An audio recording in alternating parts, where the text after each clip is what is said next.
Howdy Hive Scum, it's time for something a little different. Now, if you're already a fan of the channel, you're probably a fan of the Grimdark setting as a whole, and if you've never seen my channel before, it's probably the grim darkness that actually led you here in the first place. Today, I'm going to be talking about the new film, The Grim and the Dark, The Search for John Blanch.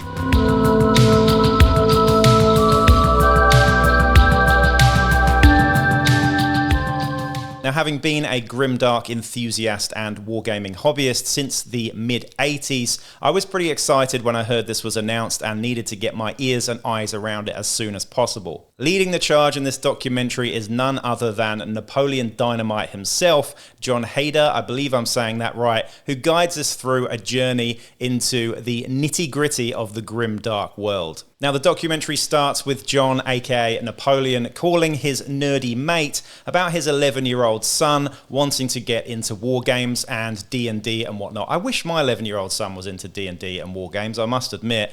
So he calls up one of his nerd mates and then takes a trip to a game store somewhere in the States where he goes further and further down the rabbit hole from board games like Monopoly and Risk all the way into the back door and following the White Rabbit into the world of Grimdark. It's here where he discovers miniature wargaming in general, and looking at miniatures and tables of scenery, he goes further and further down the rabbit hole and opens a whole can of worms with some passionate and enthusiastic members of the hobby community. Next, John takes a trip to beautiful Finland in the search for more Grimdark answers. The autumnal scenery very reminiscent of the Zorn palette that we know and love. We hear from one of the guys behind 28 Mag, as well as Anna from Gardens of Hecate. Then there is a beautiful scene actually where John goes into a Finnish church, and there's lots of comparisons between the grim darkness of the religious sort of stuff inside the church with spliced in imagery of grimdark miniatures and war games.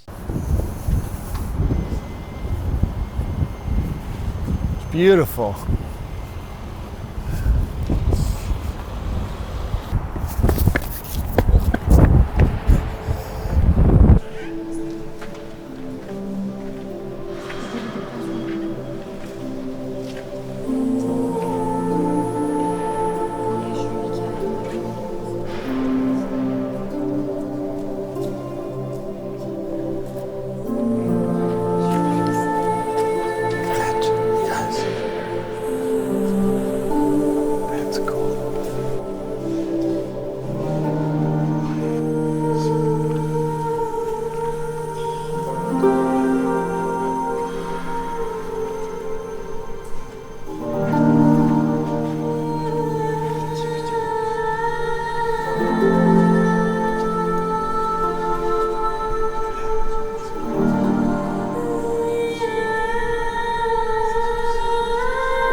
The main thing that gets people in is like a piece of art that captures you and wants you to learn more.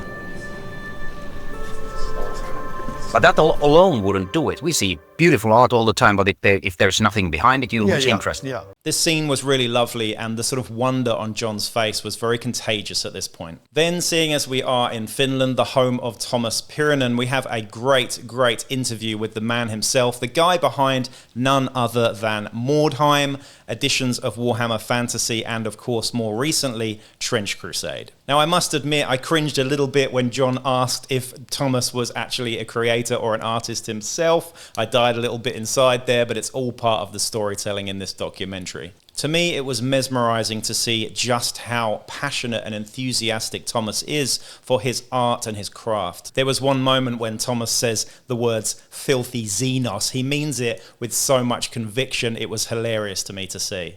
Then, of course, we take a trip to the mecca of Games Workshop and, of course, Grimdark as well in Nottingham. Not to be confused with Nottingham, as John pronounces it. John then takes a trip to a castle in Nottingham for a little bit more of a deep dive into that real-world history. And at this point, he's quoted saying, "This is what England's all about. Castles, not fish and chips." Bang on, mate. Then there's an interesting discussion with members of the community on a whole about the sanitization of Games Workshop, and this is something that I really wanted to talk about. Now, while this is an interesting take, it's not something I generally completely agree with. I'm not a shill for Games Workshop, but I am a massive, massive fan of pretty much everything they've done in the last 40 years. So it is difficult for me to step outside of that a little bit. But I got the sense that there was a thinly veiled sort of hate for Games Workshop among some of the members in this documentary. And I have to say, I think most of it is just a too cool for school kind of attitude generally. In fact, one of the creators from 1490 Doom, which is a medieval skirmish game along the very grimdark vibes that we would expect, rightly highlights that he thinks that Games Workshop is actually putting out some of the most grimdark stuff they've ever done. So, food for thought there. Then, of course, we get to the meat and potatoes, the real search for John Blanch. And I have to admit, I was very excited at the prospect of seeing John Blanch and hearing from the man, the myth, the legend, the creator of Grimdark itself. Now, I did have the pleasure of meeting John Blanch when I was a wee nipper at Games Day back in the 90s in Birmingham, I think. He was sat there in his leather jacket and I asked him a few incoherent, childlike questions. I wish I could go back in time and ask slightly more, I suppose, grown-up questions. I think at the time I was asking him about Necromunda. He was a gentleman and a real hero to me, and I just thought he was the coolest dude on earth at that point. Of course, without John Blanch, none of this would exist, and we wouldn't be here even having this conversation in the first place. It's amazing to see the personal nature of this interview with John Blanch and just how he puts his thoughts and feelings into every piece of artwork and how it's evolved over time. They're not weighted, I promise. That's what's happening. Ah! Okay, so he's there. He's gonna push. Okay, so 5 more. No pressure. Oh my gosh! This time.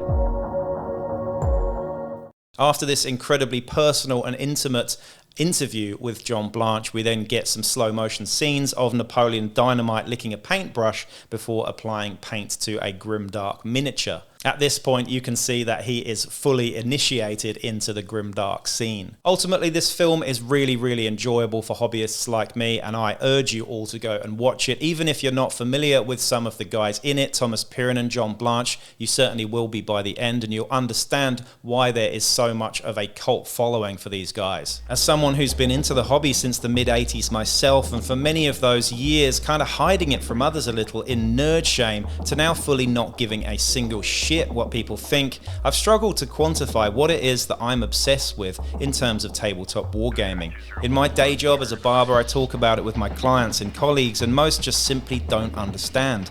Perhaps this film will be a good way of showcasing the things I have trouble describing, and perhaps they would then understand.